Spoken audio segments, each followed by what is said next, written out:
Welcome to the weekly roundup. It is Friday, the 20th of May, 2022, and we have an incredible aha moment from my former BedTyme client, Sierra, that I'm so excited to share with you. But before we do, we'll do our roundup, of course, and we'll see what happened this week on the channel so that you can check out some episodes that you may not have seen. On Monday, we talked about the aha method, and this is actually the episode in which the comment that we'll look at today comes from. And in the aha method, we talk of a way that we can meet really any experiences we have with an aha and see what that experience meant to us rather than engaging with it. It's a really helpful way to really meet all discomfort. So if that sounds appealing to you, check it out. Tuesday, we had a Heard Online episode where Natalie had looked at two articles that had scared her to some degree. And one of them was from Healthline, and it was on 10 things that they claim happen when we don't sleep. And we see in this episode that these 10 things, which include things like heart problems, immune system problems, cancer, they do not happen because less sleep. We go over that, and we see that that does not happen. One exception, yes, we can become tired if we don't sleep. That's true. But for the most part, everything in that article was untrue. If you would like more sort of debunking myths, then check out that episode. Wednesday, we had our Insomnia Open Class, our live Q&A section, and we had a question about sleep restriction. And we talk about why, in my opinion, sleep restriction and CBT-I actually doesn't work, at least not in the way it's implied that it works. So if you want more on that and just general Q&A, check out Wednesday's Insomnia Open Class.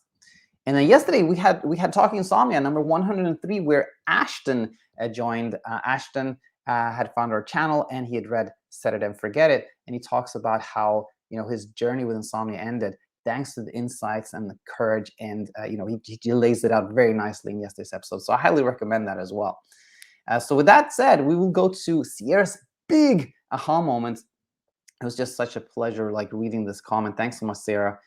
So this is a comment again on the Monday's episode, the aha method. Let's read it.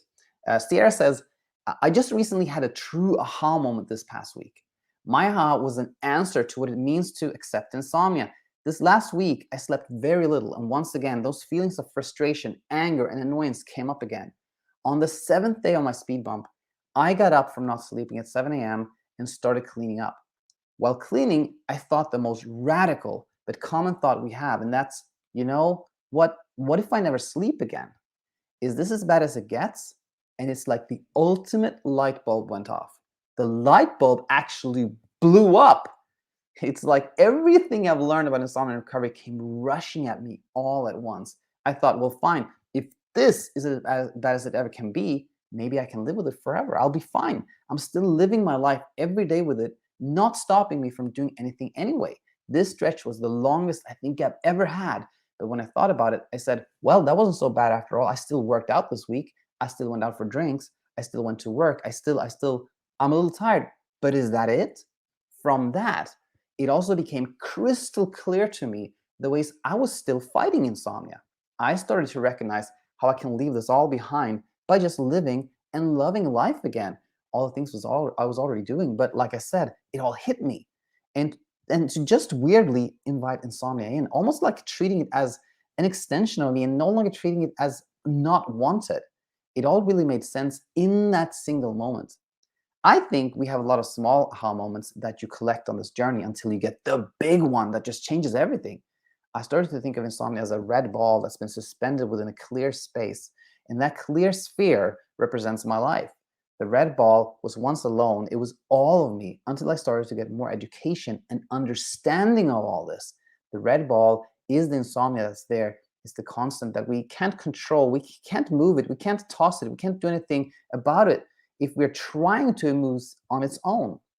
But it also won't stop me from living. I can't get rid of the ball, fight it or anything, but I started to construct a new, architecturally beautiful, a little clear sphere around it, meaning since I can't do anything about that red ball, I might as well work with it and around it. It's like I told myself, clearly fighting it isn't working. Why don't I just let it be there? Like really, truly embrace it. It's like anything you don't like, but you can't do anything about, you just have to learn to be cool with it. And before you know it, you learn that it's not so bad after all, and you just move on. I think I've pretty much experienced the worst it's ever been. I'll just let it sit within this newly constructed, beautiful, and amazing clear space, my life, acknowledged and embraced. Paradoxically, it'll get smaller and smaller when I'm no longer forcing it to or trying to make it feel unwanted. But until then, I have places to be, people to see. I don't want to waste any more energy worrying about what the red ball is doing, not ignoring it, but allowing it to be there and being fine with it, work with it.